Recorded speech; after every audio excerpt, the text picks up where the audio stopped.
د ټینس یا ټیپ بال دغه لوبې چې خوست کې د رحمت ولي مسرور په ملي لوبغالي روانې شوې، لوبلړۍ به یې 10 ورځې وخت ونیسي. مسؤلین دغه لوبه د افغانستان کرکټ بورډ د کورني کرکټ د کلنۍ بودیجې یوه برخه بولي. د دوی په خبره له یادو لوبډلو به د خوست په کچه یوه منتخبه لوبډله جوړه او وروسته به د زون په کچه لوبې کوي. افغانستان کرکټ بورډ پلان کې لري چې سکول لیول کرکټ هم هغه ته پراختیا ورکړي. لنه کمرغه چې دا سیالي خوست کې هم ترسره کیږي. خوست کې د سلوختو لیسو په تعداد د لوبي ترسره کیږي چې جوړښت په د ولایتي لوبډلې جوړښت وي.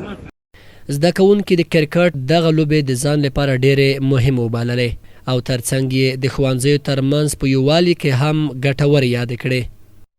دغه لوبه نه یو منتخب ټیم جوړیږي چې د خوست یو منتخب ټیم به جوړ شي او د کرکټ ځینې اصول دي چې هغه هم زموږ ترې زده کړو او د مکتبونو ترمنځ او مینه محبت به هم زموږ سره پیدا شي. دا د موږ د نورو سیالیو د کرکټ سره معیار برابروي او دا موږ د نورو څه سره پیژنګلوي زیاتوي. دا لوبې زموږ لپاره د یو مکتبو لپاره د اړیکو ټینګولو لپاره ډېر مهمې دي او راتلونکي آینده لپاره هم ډېر مهمې دي چې موږ ښه پرفارمنس وکړو. له دې څو ورځې وړاندې خوست کې د ولسوالۍ په کچه د شهید رحمت ولي مسرور شلوریزو لوبې چې 14 لوبډلې برخوالې وې ترسره شوې.